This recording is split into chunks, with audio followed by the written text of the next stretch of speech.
Hello everyone, we start with the 8 teams that made it out of the wildcard round into divisionals, and we start today with Houston Texans. Wonder what this looks like, what this picture is about to show?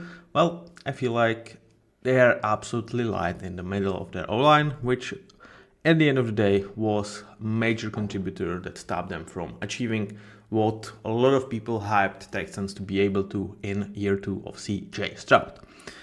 They are a very interesting team to dive into how they are fading and phasing with CJ Stroud as this rookie revelation last year.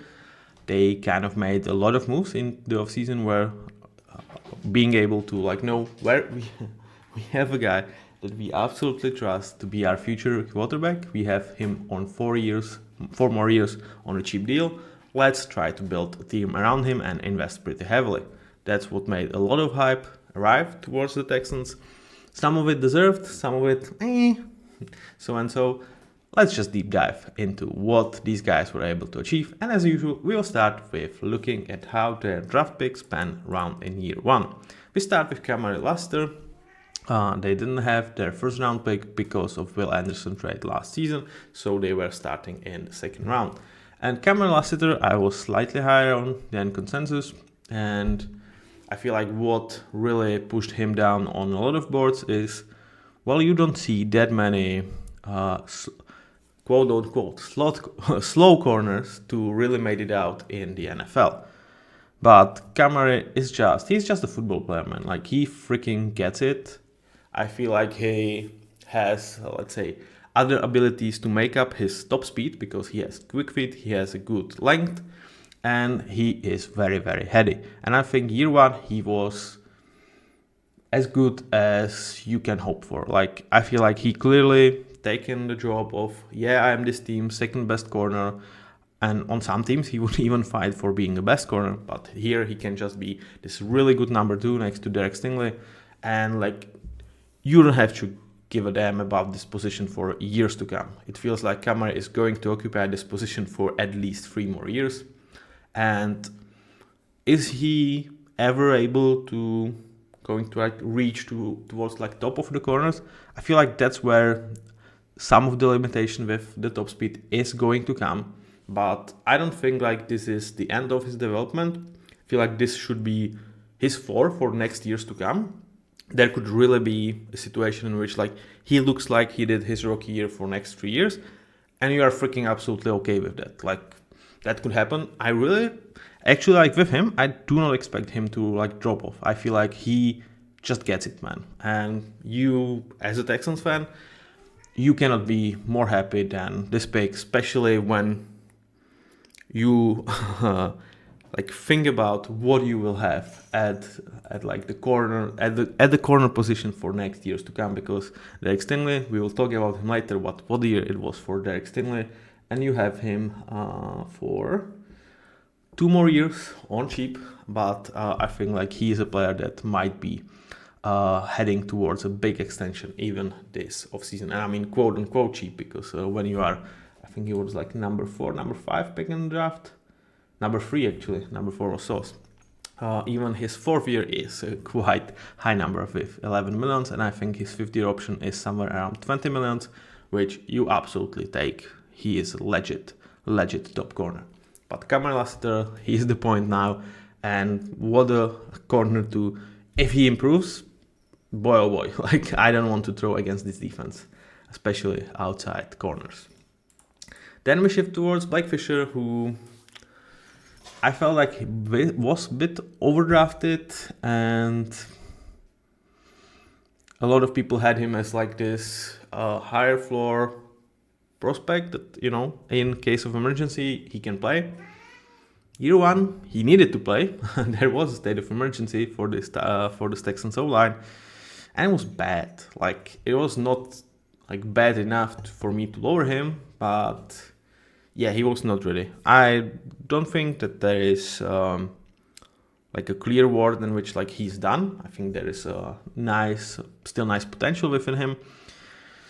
But for first year, this this was not really good, and like it's not a small sample size. It's not like 200 snaps, he played here and there. He was legit starter for several weeks, and he was legit problem for them. So Blake Fisher needs to pick it up, and he unfortunately, or fortunately, if you are Blake Fisher, he might just have an opportunity, because Texans made one of the most dumbfounding moves to me by trading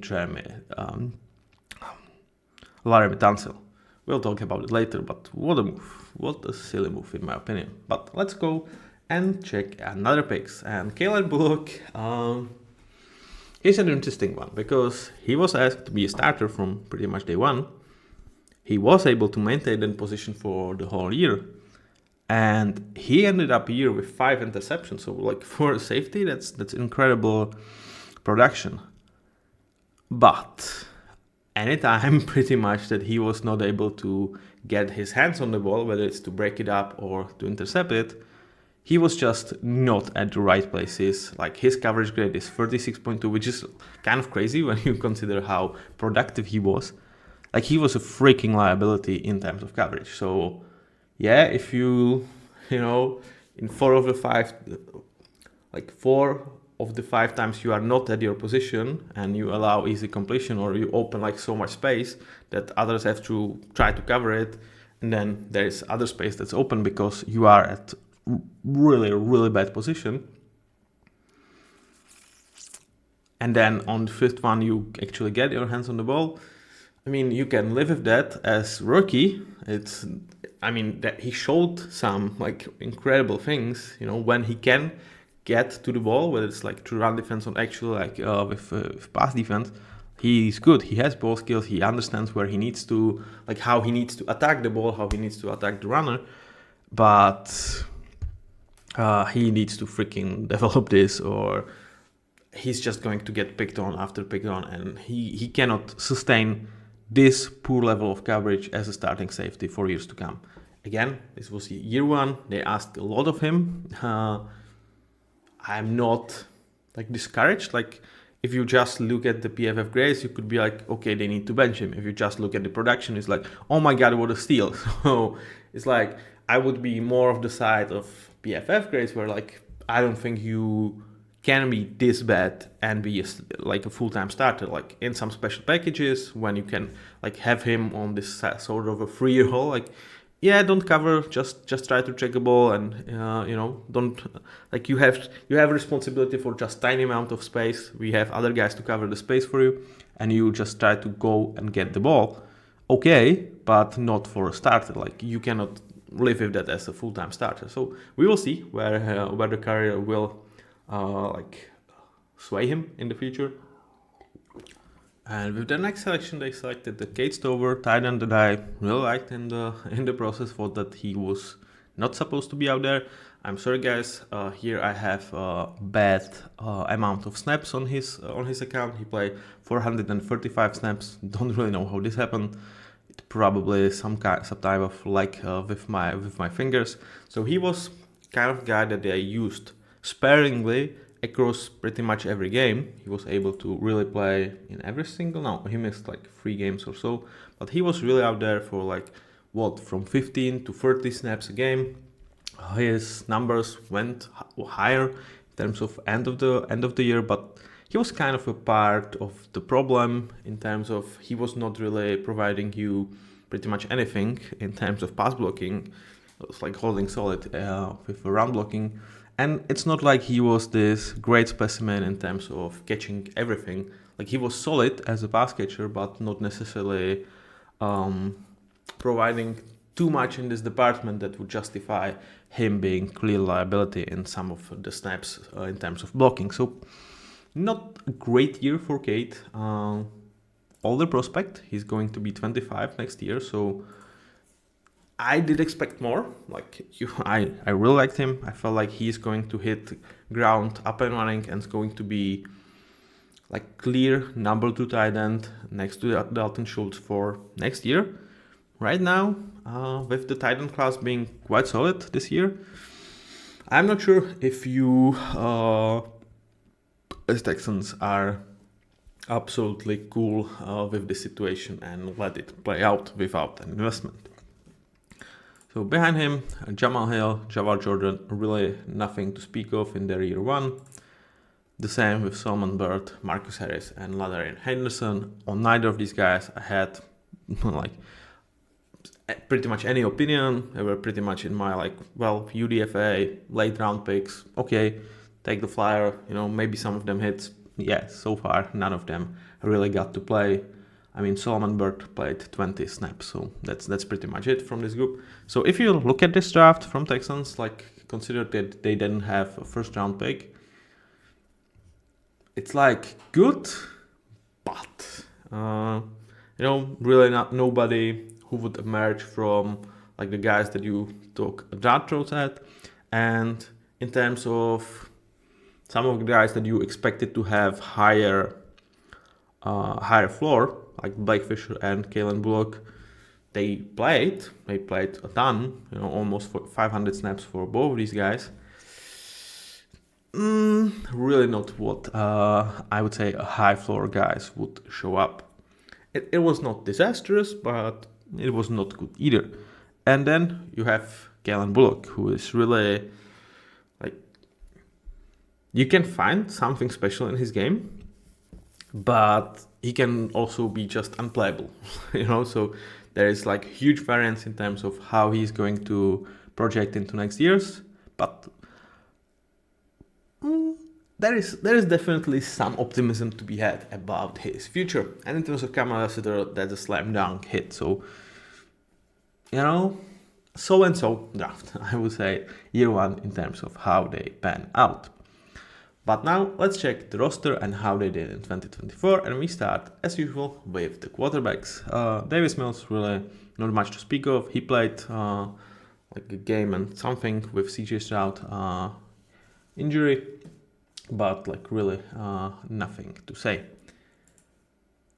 But CJ Stroud, your main guy, a guy that it's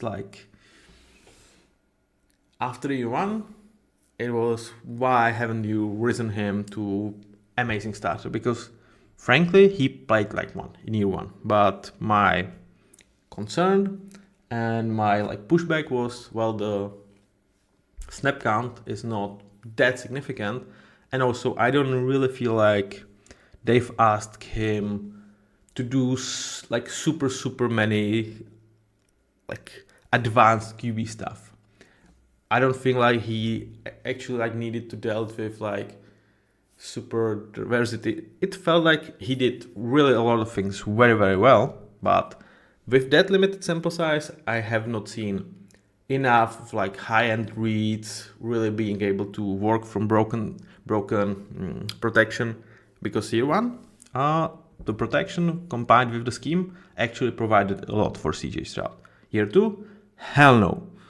The O-line went from average to slightly above average, especially in terms of pass pro last year, and we are talking much more about pass pro in this situation, to a joke in some stages of this year. It was really bad.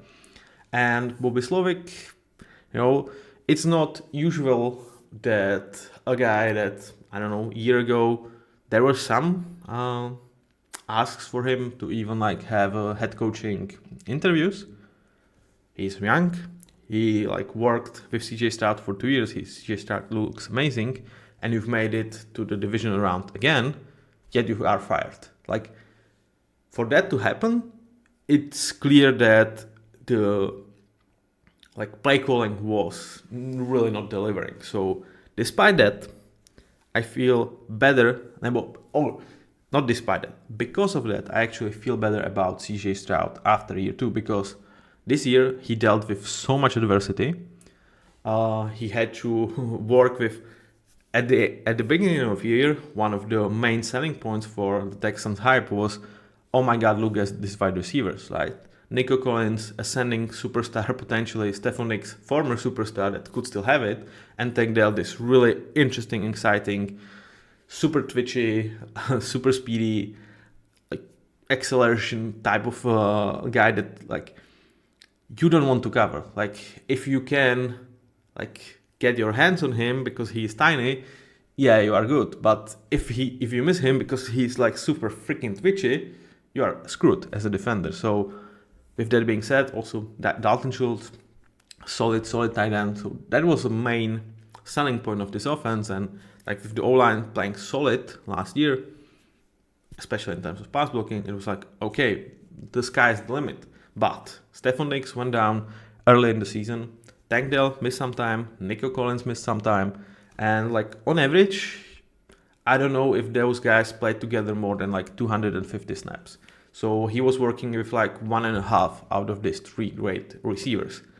And when you get to Dalton Schultz not being great, we'll talk about him later.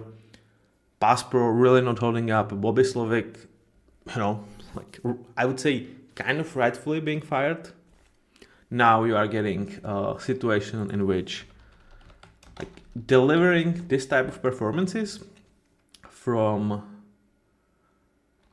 CJ Stroud, I actually do feel better about him after year 2 than after year 1, despite his production being massively lower than it was last season. So now I think to me he proved pretty much everything.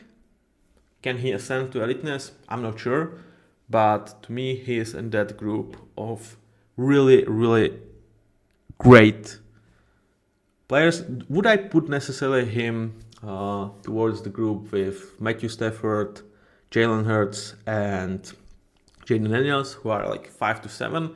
I would still probably give like some little bit of space for CJ Stroud to be probably my 8, but still I would have him in the amazing starter category. And I feel like now the sample size, when you combine and mesh this to season, what he had to deal with, how he was able to deliver, I freaking love CJ Stroud. To me, he's an amazing starter. Now let's shift our focus towards running backs of this team, and it was fun to see them having a dynamic runner in Joe Mixon. It was fun to see Joe Mixon, I wouldn't say like back to his best years, but definitely you felt him out there. From a guy that was really let go by the Bengals and like they were not looking back. Joe Mixon, despite this is like his 8th year, he definitely looked very, very solid out there. And for a couple of games that they missed him, which was like week 3 to 5, you could definitely see that. I'm not saying Dameon Pierce or Dare Ogunbowale are useless, but Dare is much more of a receiving back rather than like a clear runner of the ball. With Dameon Pierce, he had some solid showings in his 3rd year, but it's like far and few between. Like his main chunks was in week 18, where they really were much more thinking about the playoffs and not getting hurt. So because they like for 4 weeks already have a clear clear division win in their back pocket. So unfortunately for him, he has not been able to even like take number 2 RB spot over Dare Ogunbowale. Mid-season they traded Cam Akers from this team. It should have opened more opportunities to Dameon. It really didn't. So he's heading into his contract year. He's shown some good stuff in past, hence like decent starter is still next to his name. But I'm not really sure how much of a future does he have with the Texans. Hello. I mean, that was one of my cats, feline, Jingy. You can say hi to her, chat.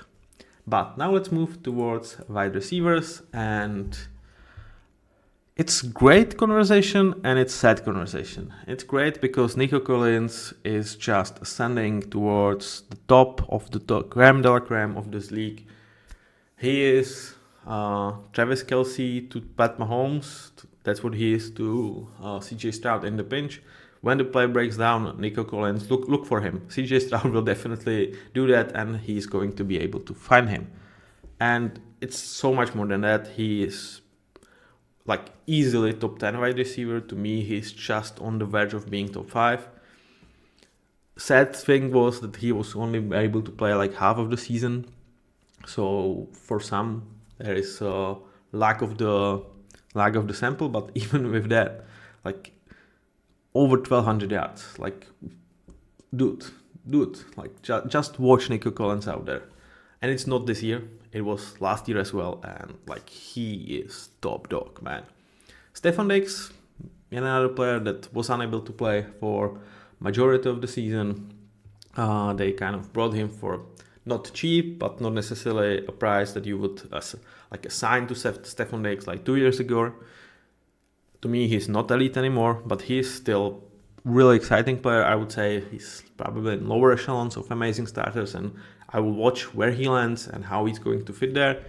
But for what it's worth, like I have not seen any negative like waves around him when he kind of came here, and he was not coming here to be number one. That was Nico Collins.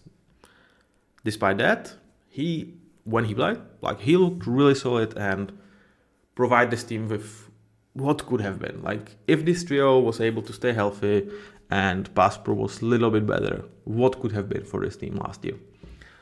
And I don't think Stefan Diggs is going to be there for next year. And now it's the sad part. And the sad part is Tank Dell, because I love this dude. Like I love his game. I just like I still have this picture in my mind, like seeing him out there on the field, CJ Stroud crying because they are friends, and it was heartbreaking. Like the amount of things that happened to his body in that catch. At this point of the time, is he ever going to be able to come back and play in the NFL again? Is in question. I don't really feel like he's going to be out there for 2025. Most likely. And even if he's able to be back, for a guy that really does not win with size, he wins with his twitchiness. Is there any chance that remains intact, that it remains the top, like his foot speed, his like movement on a dime, can that stay the same after that injury? I definitely wish so. Obviously, like I just want him to be healthy, and then if that's the case, let's go and play football. But yeah, the projections aren't good, and it's like such a freaking shame, because like he was such a fun player to watch and such a dynamic weapon for CJ Stroud. So yeah, it's really sad. Nothing you can do, man. Like this was not like some bad hit towards the head. Part of the game. Just wish Tank the best. Sorry, needed to take a moment. The picture is still just like with Nick Chubb the year before. There are some injuries that really stay with you for years to come.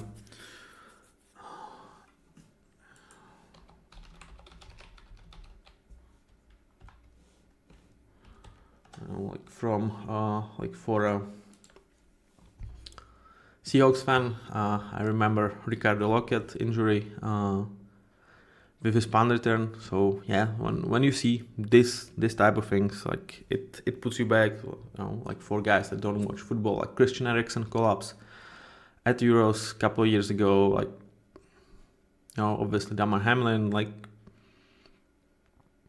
it's hard to watch. It's hard to watch, and it's obviously much harder for families of the player and for the player himself. But even for fans, these memories just sticks with you. And whenever like one guy pops in your mind, it's like kind of this. And other pictures does too. So sorry for emotional moment here, and let's continue with the conversation, because they had several interesting backups options. They were one of the deeper wide receiver core out there, and unfortunately they freaking needed those guys.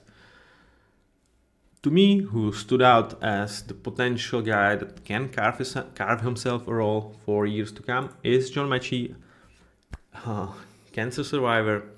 Yet another like big story in this team, and like Is he what he was projected when he was drafted 44 overall? No. It's like, does it feel great to see him out there playing football, enjoying life? Hell yeah. And like, there is still something in him. I feel like they will need to lean on him much more in what is going to be his contract year, though with him missing the first year, there could be some adjusting to that. Let me check on that one. No, it probably won't. So it's going to be his make or break year in terms of like his future NFL career. But as of right now, like, you are super happy to just see him out there. In terms of Xavier Hutchinson, I had slightly higher expectations if he was able to play, that he's going to play better than he did. He's a solid wide receiver 5 at this point. For cheap, you have him for 2 years. Robert Woods, veteran that like doesn't have the juice anymore. Like, he is still a solid option, but really at this point should be your VR4, and you should not expect him to like bring too much to the table especially compared to his prime. Like, is he still playable? Yes, hence there is still a decent starter, but would I want him as my even third best wide receiver? Not anymore in this stage of his career.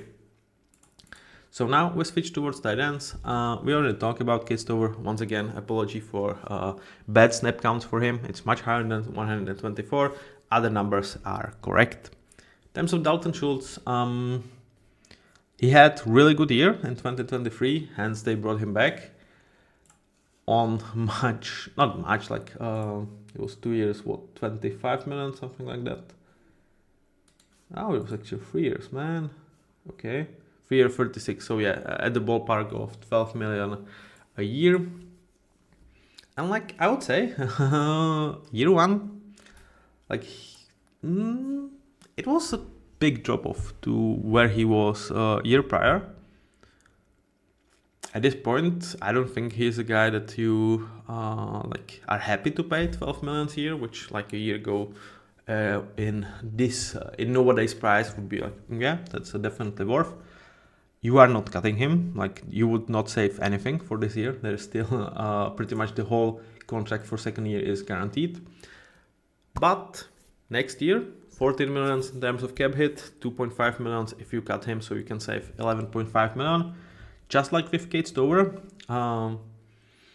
I don't feel necessarily super good about future of this group, and I actually at this point I would kind of expect them to go for a tight end in this class as well. Whether it's to like Dalton Schultz, you need to put up or shut up. If you put up, okay, we have 1 more year of you, and then we have a competition for number 2 tight end. And if not, then we have succession plan for you too. So I actually do expect them to draft tight end probably higher than a lot of people would expect it, given that their starters might be here for next year. I really feel like they are not special by any stretch of imagination, and neither of them like project as a long-term, at least tight end 1 option. Like, Kate Stover could carve himself up tight end 2 role for years to come. I don't see him as really even an average tight end at this point, in the future even.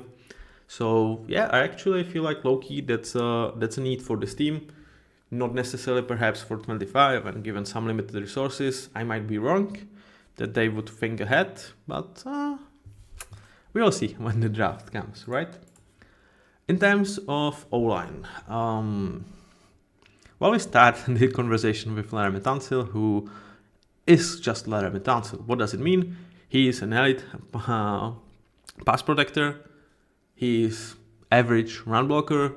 He is handsy. He's going to get called for most penalties pretty much year in, year out. But like, you don't freaking worry about Laramie Tunsil, and even on really otherwise bad line, he was absolutely standout player, and you want him to protect your franchise QB, which from next year you can say for Washington Commanders, because for some reason really unknown to me, they traded him off to Washington to protect James Daniels, not G. Stroud.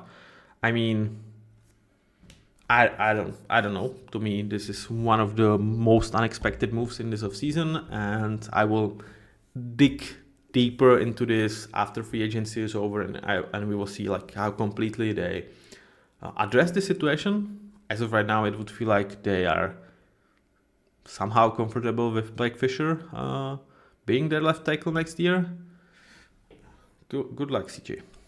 What's a huge positive for this O-line was not Blake Fisher, but was Titus Howard, because they paid him following 2022 season and paid him kind of premium money for right tackle, projecting that he is going to develop.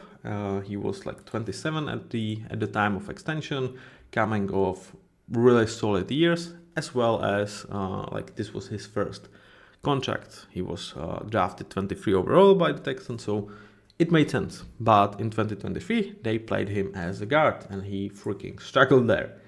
For this year, they luckily pushed him back towards tackle. Like when you, this is like, this show is not about just looking at PFF and judging by that. That would be like, you can do that, right?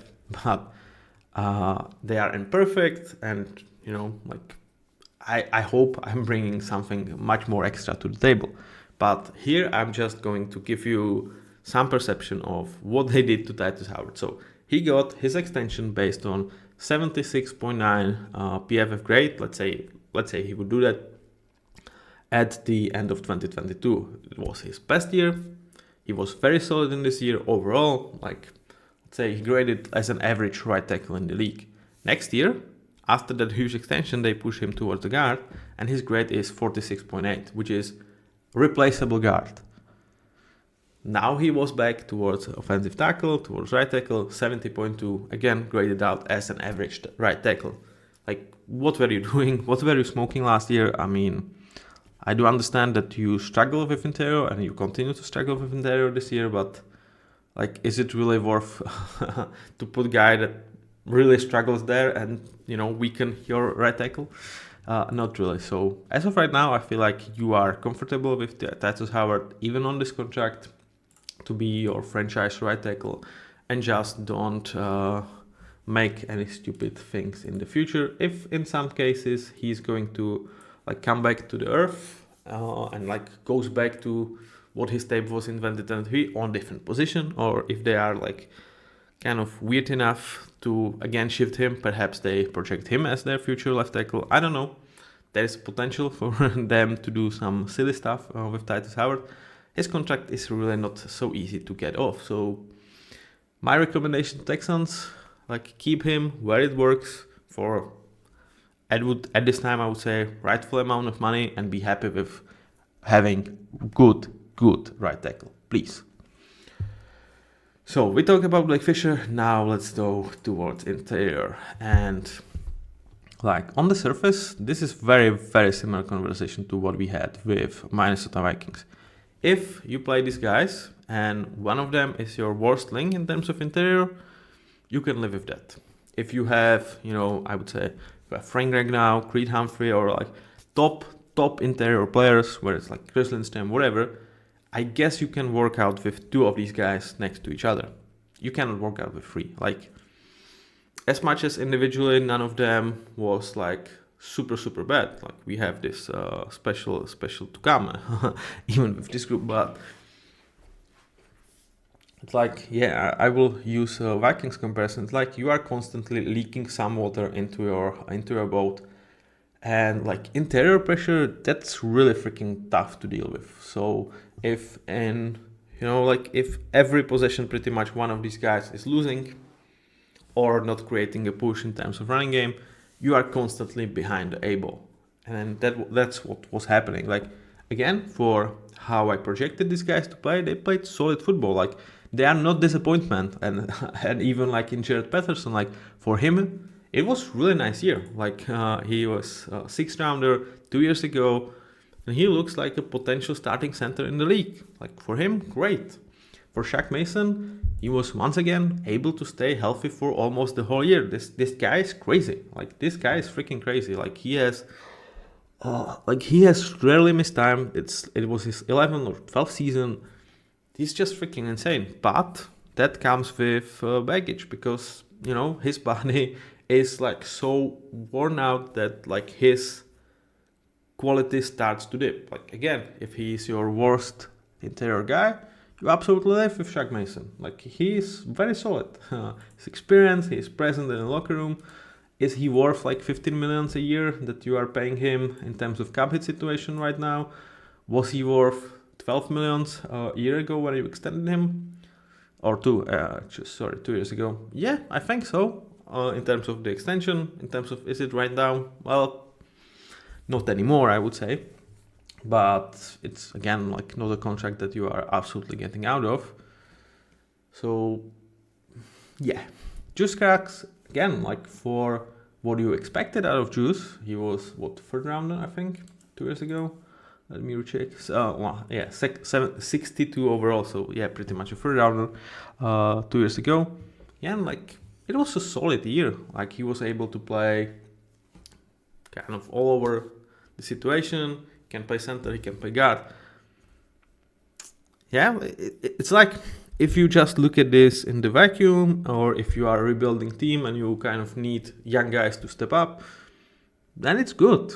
But if you are a team that tries to compete for Super Bowl, you just cannot live and put even like the face of your franchise for the future in CJ Stroud into hands of these guys and expect them to protect him severely. Like he had to struggle because of these guys. But overall, like from the expectations point of view, I would say they even outperformed. So that even shows you like much more of problematic thinking in terms of this group. Like if I say 2 of these 3 guys outperform, one slightly underperformed, but he's like 12,000 snaps towards his career. So yeah, it's probably a time where like his body starts to fall off a little bit. What were you thinking? And I will have an answer for that. And the answer for what they were thinking was Kenyon Green, player in his third year of his career that was a former first round pick. They had huge expectations from him. And like to say that he did not deliver on them is, I would say, understatement of a century. Because like in 2022, in his rookie year, he was the worst graded guard. Then he missed with the injury 2023 season, and then we're kind of hoping that 2024 he will arrive. He was again. There was one guy that was graded worse than him. They benched him because they just couldn't look at it. And as of right now, he was shipped towards the Eagles. Do I have it past them to actually make him I mean, if they make him a great guard, I'm like, what the hell? But like, is he in situation of Mekhi Becton, like a really kind of disappointing first rounder that Philadelphia turned into a guy that can ask us a reasonable sum amount of money? I mean, his situation is much freaking worse. Like his tape is much freaking worse than was Mekhi Becton, but if I trust any team to somehow, bring Kenyon Green for nothing, because like they're pretty much swapped 6th round and a 5th round in a trade for Chelsea Gardner-Johnson and got Kenyon Green as some kind of package. I trust that Philly might be able to do this. So from Kenyon Green's perspective, it makes total sense. Like this is he could have a huge chance next year with the Philly, and we will see. But with the Texans, he was every time he stepped on the field, you are worried about CJ Stroud's health. So, I guess good luck, Philly. That was your offense, and now let's switch towards the defense. And main staple of this defense was the edge. And again, like the conversation between Minnesota and Houston, it's like very, very freaking similar, right? Like great wide receivers, obviously Sam Darnold, CJ Stroud, different conversation, but it's like kind of tuned down with like they at least have much better tight end. The offensive line is really great tackles, really meh interior. Defensive line, really great edge, really meh interior. Like the conversation about these two teams is like very, very similar in terms of how they are built as a team. Where definitely Houston has an edge is on the edge, where they have one of the most exciting duos out there in the league. They were able to get Daniel Hunter in the offseason. We talked about him and Jonathan Grenard. Again, like they kind of swapped places despite that not being trade. And the thinking here was obviously CJ Stroud on a rookie deal. We can stomach a hefty contract for one of the best edge players in the league. Is Daniel Hunter an elite one? Not in my books, but is he definitely tier 2? Hell yeah. And we have yet another guy that's like closing on that tier 2, and we do expect him to make a leap into that tier 2 in year 2, and possibly even more from Will Anderson. And that's pretty much what happened. They were really freaking good. Could they have been better? Yes. Like Will Anderson's leap could have been bigger. Daniel Hunter, I feel like, could have played slightly better, or like I would he just slightly underperformed my expectations, which were like huge. But if it was based on like a scale, if he was like let's say 87, to me after this year he would be like 86.5. So it was just a tiny freaking margin. And you have a really, really great edge duo, one of the best ones in the league. The great thing was that after his suspension, Danny Koche was able to play. He was great in playoffs, as you can say for Will Anderson as well. Danico was great. Will Anderson was absolutely freaking special in playoffs. Like, he was a difference maker, and seeing that on the big stages, that's you are absolutely like. Your expectations towards next year could not be higher based on what you saw from Will Anderson. So Danico, like, I think he was a solid option when he came from suspension. He's heading into a year where he's going to be 35 for next year, so he probably has like one good year in him. They did not cut him, though they would say like 6 to 7 million. I think he's definitely worth keeping on the roster for this sum of money. It's like 10.5 million cap hit. You have really, really special trio. If Danico can like sustain his play, Will Anderson can turn it up a notch. I mean, I would still take TJ Watt, Alex Highsmith, and Nick Herbig over this, but it's getting really, really close. Coincidentally, if I was looking for a guy that Will Anderson really reminds me of, it would be TJ Watt. Excellent run defenders, not this monsters of a human being like Myles Garrett is, for example, but like just winning with the speed meant, and really like winning in a different way than just raw freaking power. I'm not saying that's all that Myles Garrett does, but like you don't want to meet Myles Garrett and his raw power. Let's put it this way. And so that's your age group. But now let's look in terms of interior. Again, really, these guys are much more of a rotational pieces. You got almost a career year from Derek Barnett, which was very, very nice find, and actually very cheap find that they were able to make. Let me check on how much did he sign, because his numbers are really. Yeah, so you got him for just 1 year, 2 million last year, and I feel like he definitely delivered for that contract. He freaking delivered. They used him sparingly. He was not a full-time starter, so it might be that good starter is like too much for him, because like he's not really playing that full-time mode, but he was definitely looking as kind of a saving grace for this group, where the other guys were like, especially in terms of run defense, they were a problem for this team. So definitely interior of this defense, similar to Vikings, you are looking to allocate some resources, and luckily for you, despite this not being a great free agency for it, there is a great draft for it. So don't be surprised if they take D-tackle in round 1. Now let's shift towards linebackers.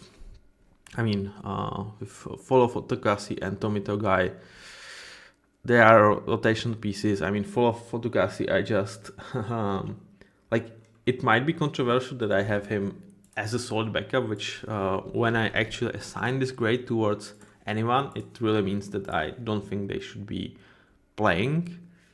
But dude was like really great like a couple of years ago, but for the last 3 years, he's a freaking liability, and I wouldn't want him on my like on field for my team, like pretty much ever. Like that's why solid backups, or it's like for really rookies that coming with like a bad or no draft pedigrees. And at this point, like I would rather have a 6th round pick than for Tukasi. Like it was that bad. Like he had one good game against Chargers. Like in that game, he looked like what he was with the Jets, 2019, 2020.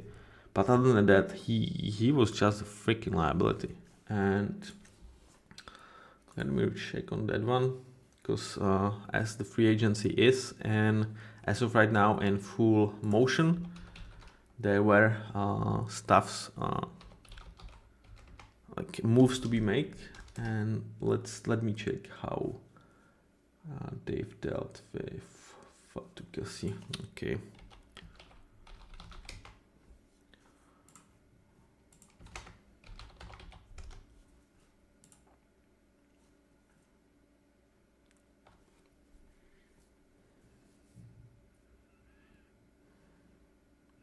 Yeah, he is, like, as of right now, he is free agent, and I would say nobody is going to be rushing to pay him.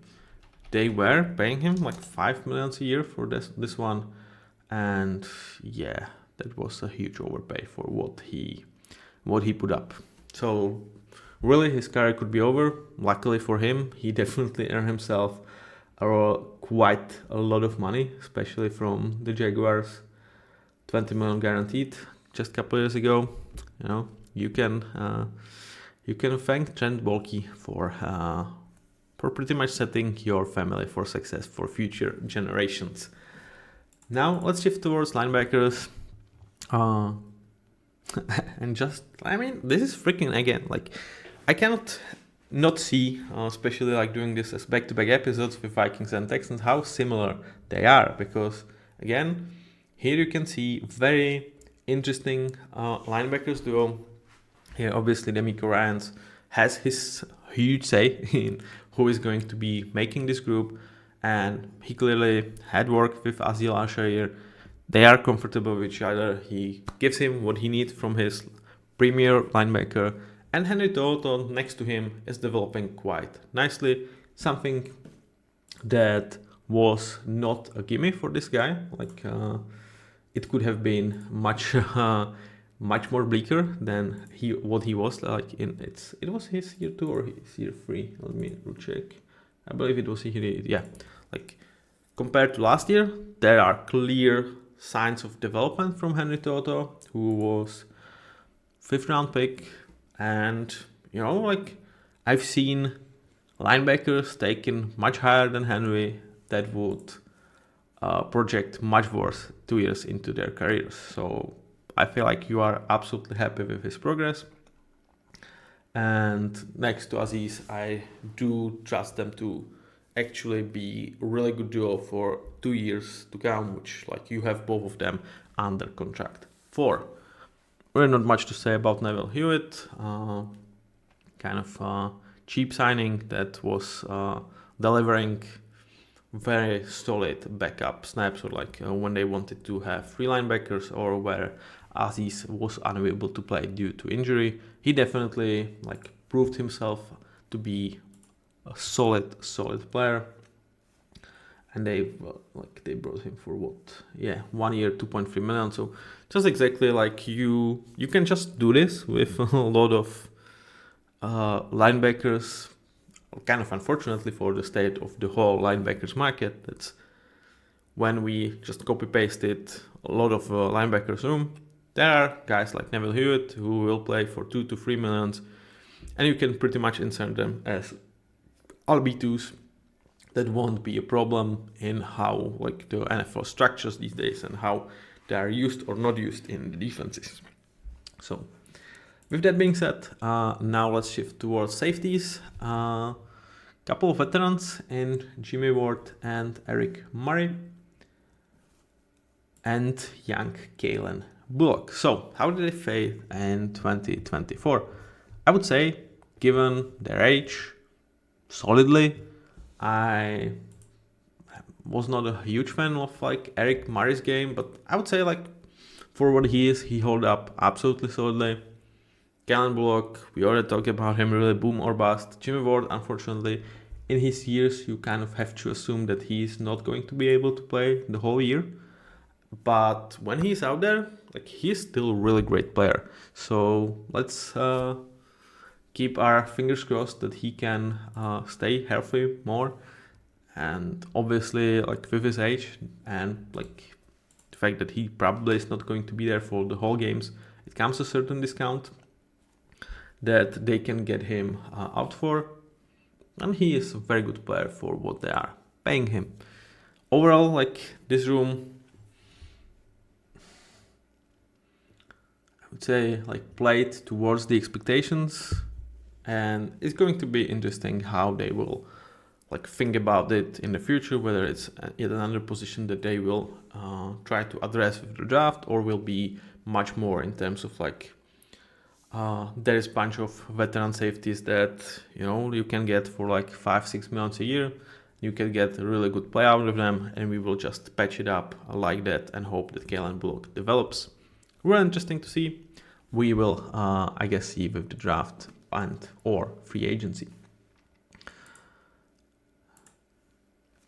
And now towards the best part of the secondary, and going like in a similar way, something that you should be absolutely freaking excited about, just as the edge group, and that's the corners here. Jalen Petrie converted from safety to play much more of a slot guy.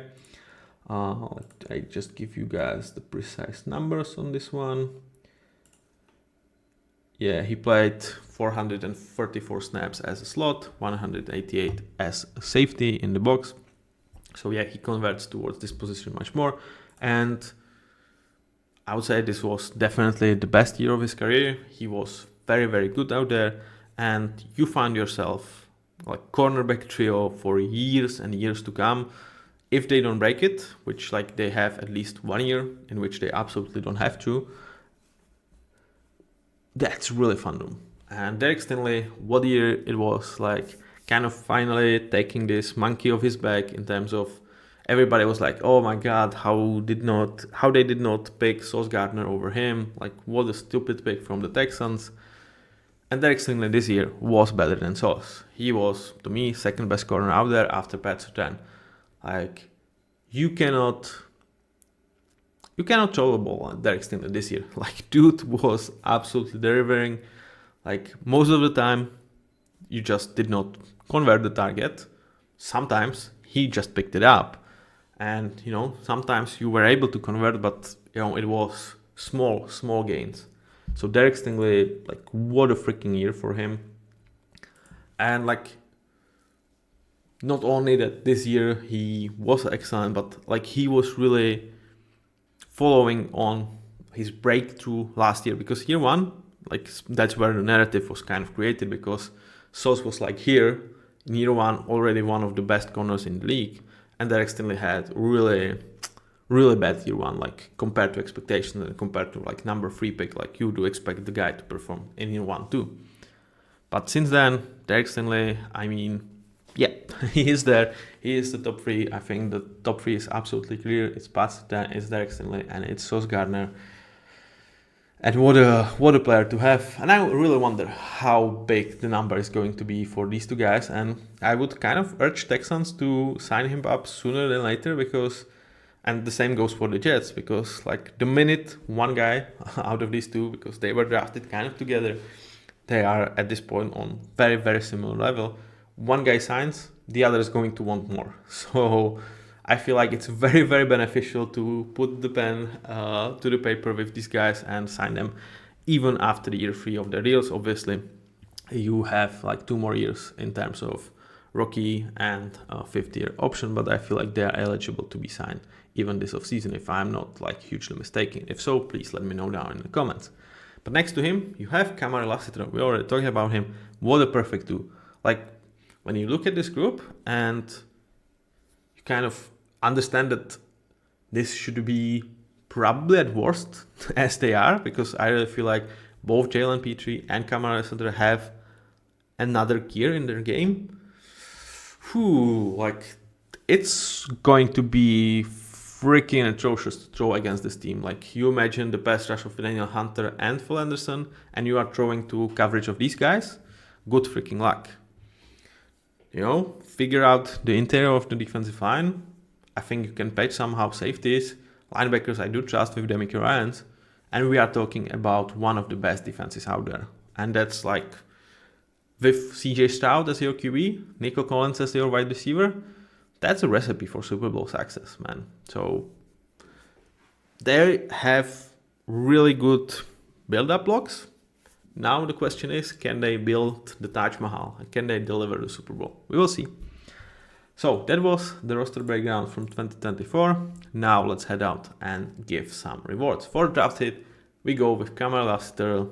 I already talked about it a little bit more with how I reviewed their whole draft. This was pretty much the only guy that totally delivered year one, and what a pick it was. Like, right now, I think he would definitely be drafted in the first round if we are doing the redraft of 2024. In terms of draft blunder, year one, I go with Blake Fisher because, like, it was really between him and Kalen Bullock, like, compared to expectations, how they performed. And with Kalen Bullock, at least there was something really, really exciting. With Blake Fisher, there was really nothing that would excite you. Like, he felt short on like, not like short as like short, but he fell short on pretty much each level that you expected. Like, you expected him to be at least this, hope that he delivers like this because of rookie development, and he was here. So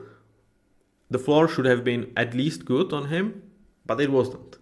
And there was pretty much no development. So yeah, that's where you go for draft blunder. Again, it's like when you call someone a blunder or even hit after you won, it's like you are just reviewing how they did in 2024. Like, it's just 1 year.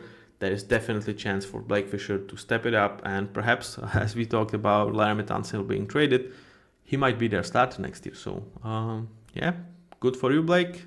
Good luck for you, CJ. In terms of cornerstone of this franchise, I try not to be lazy and not to go with quarterbacks, and really reward, to me, the best player for the team in 2024, as well as a guy that you can really build upon. And to me, the best player in terms of really, positionless, just who delivers the most, and the guy you can absolutely build upon was Nico freaking Collins.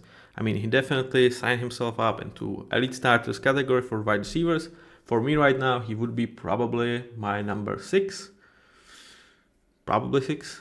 And I think at this point, sky could be a limit. I really, really like the chemistry they have with CJ Stroud.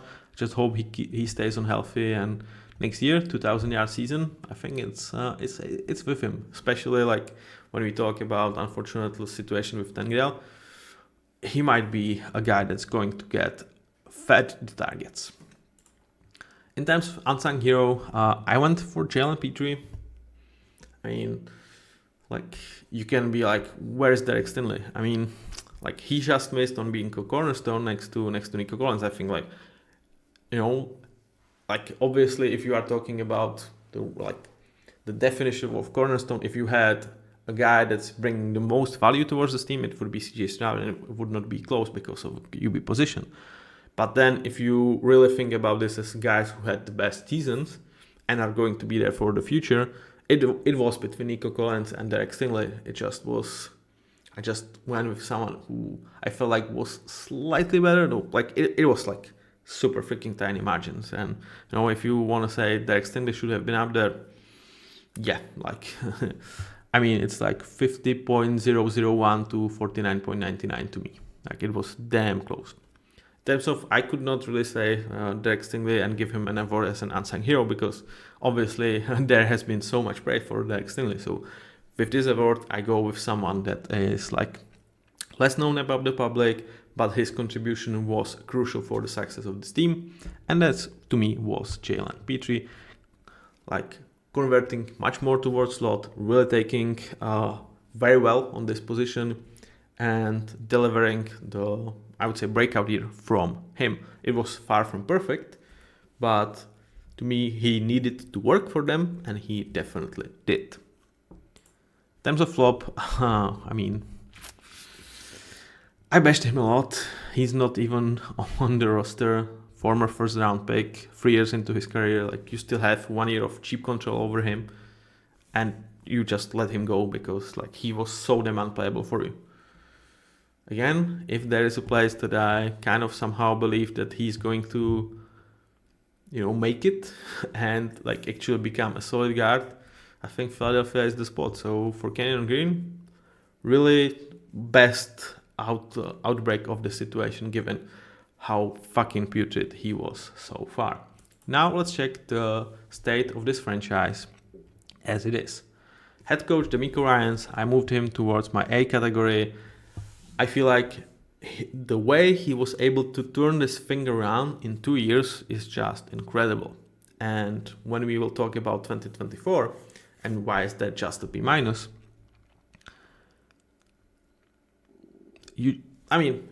finances and 2024 ranking is going to build up on it. So why is 2024 only B minus? Well, there was heavy expectations from the Texans, and especially when your division was kind of a joke. Winning one playoff game was not a gimme, but it's not like you surpassed so many expectations. CJ Stroud also did not make that leap that some would project towards the eliteness, right?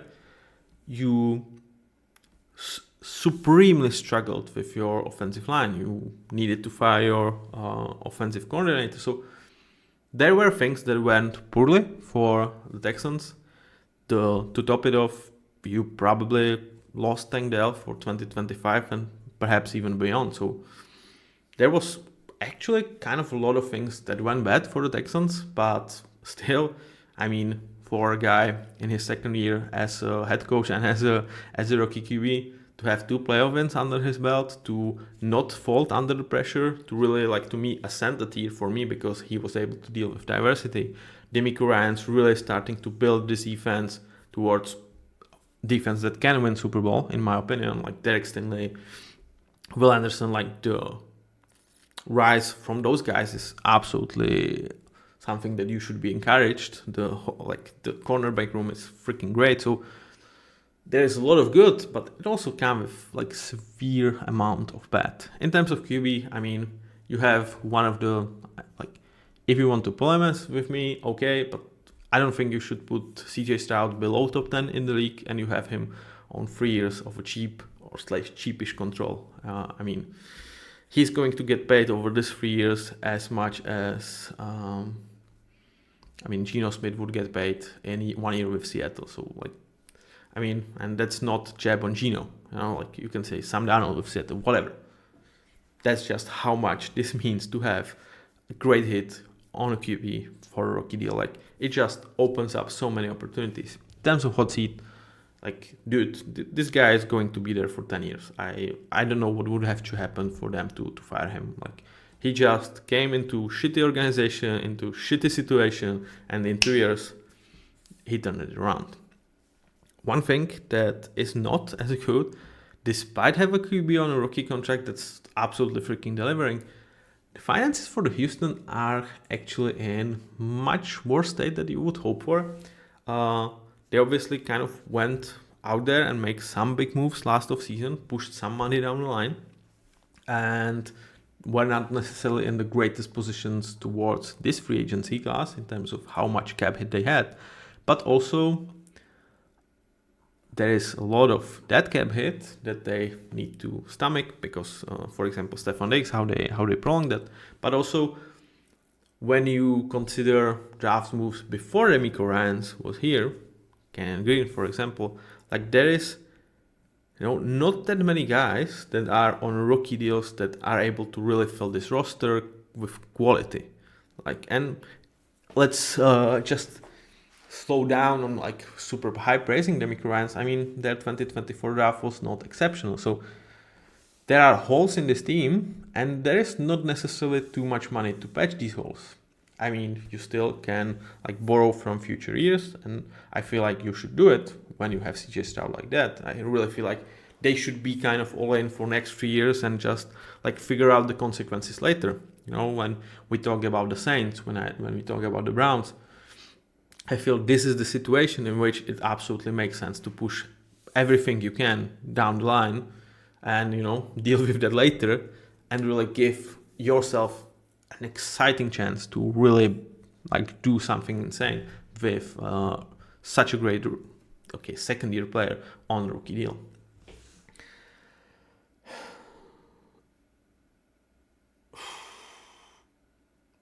Okay, so finances are like in much worse state that you would expect with CJ Stroud being on rookie deal, Dex Stingley still on rookie deal.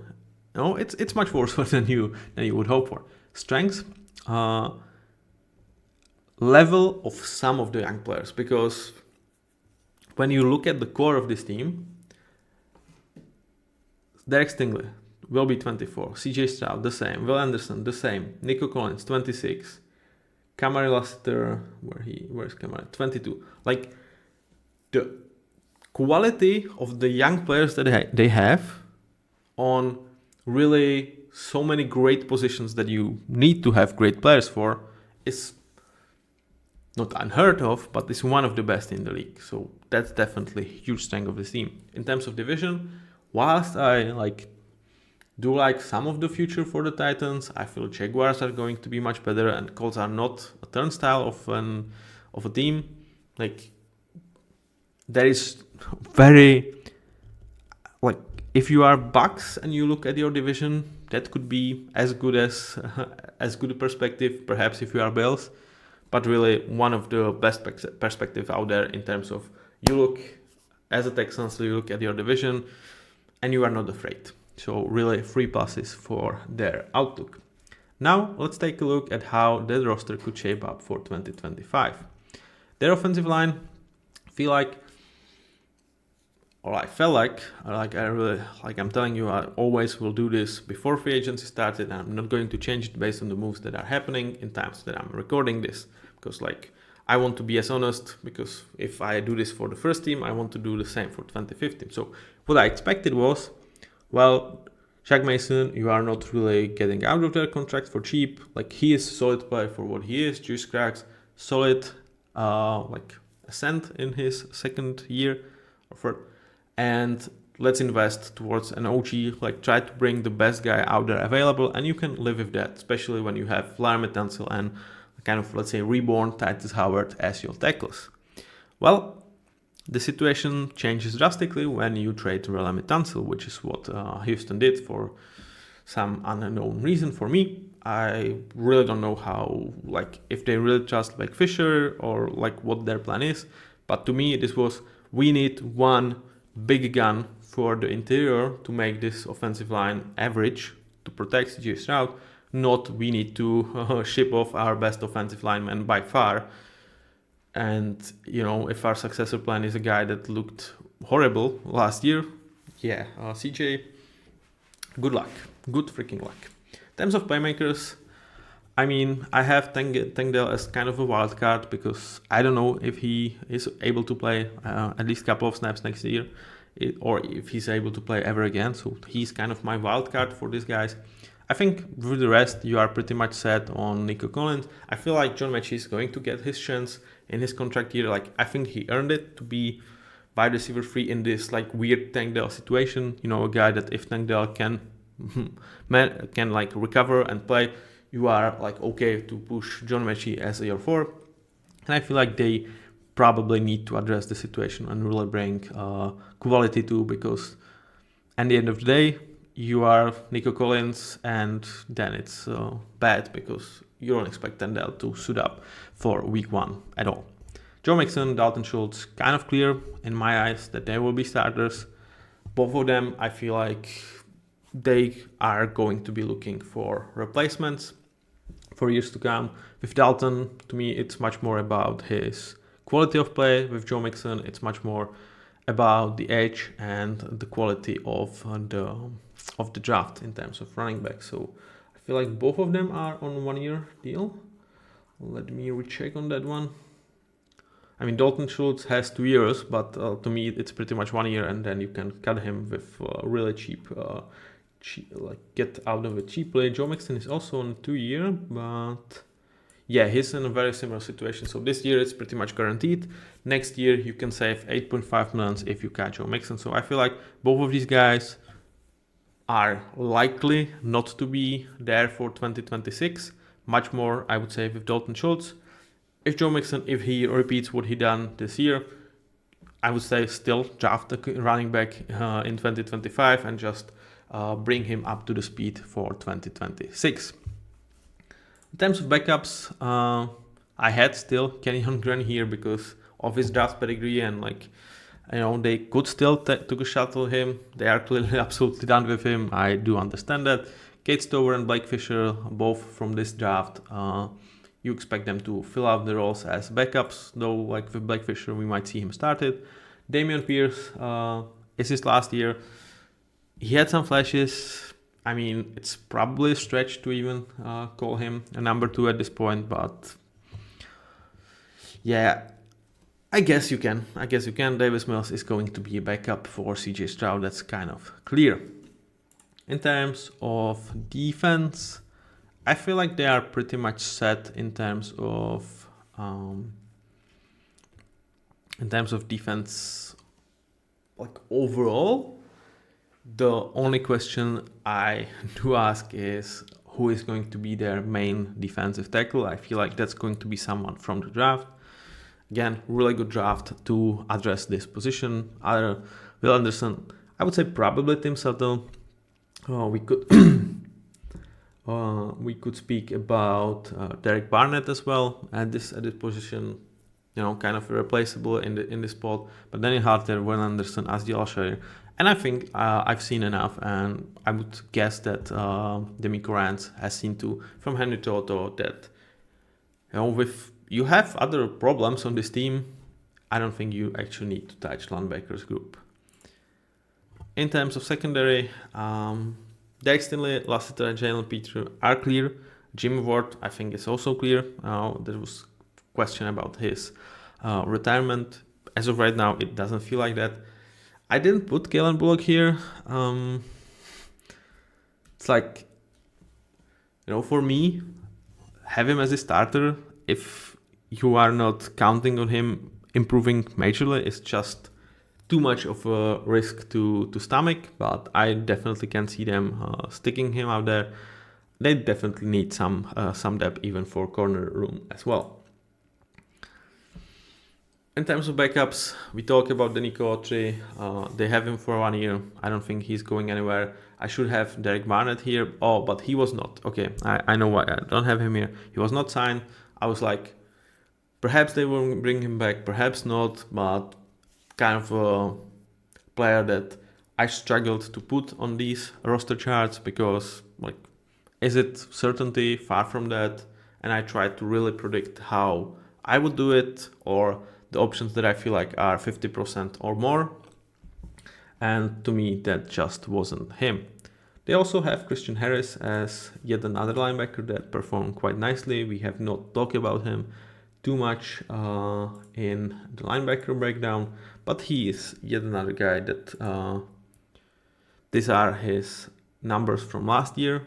This year he unfortunately was not able to deliver upon them. So he played under 200 snaps, so I kept his numbers from last year, and they have him for cheap for third year. I think as a backup they can stomach that for sure. So that was your Houston Texans.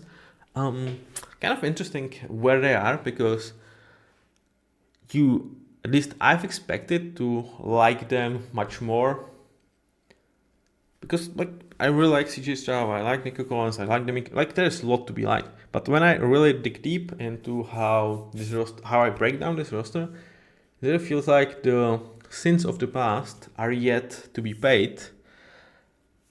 At least some of them, and like it just enhanced what an insane turnaround this was with D'Amico Rance, CJ Stroud, and Will Anderson. And I kind of much more understood why they were so adamant to trade up to get Will Anderson, because there was such a clear need for, we need to turn this ship around, and it's so much easier if we have leader of the defense, leader of the offense being these two highly talented guys, highly character guys, and over them is DeMeco Ryan. So I would kind of go back, and when I wasn't super fond of this draft of Will Anderson, not draft, but the process of this, because I was like, what is he giving you? You are spending first round pick from the next draft that is, to me, very, very valuable. I feel like that draft is much better than what was 2023. But I kind of get it, like really digging deep into how many problems they still have, how many like misses the previous regime has made. Yeah, I get it much more now. So the defense, CJ Stroud, Nico Collins, and I just don't understand what they are doing with the offensive line. That's where I leave you for now. Thank you very much for listening. Thank you very much for watching. Leave a comment, leave a like. It helps tremendously to give this show, this podcast to guys like you that could enjoy some European guy talks football that he absolutely freaking loves. Thank you. Bye-bye.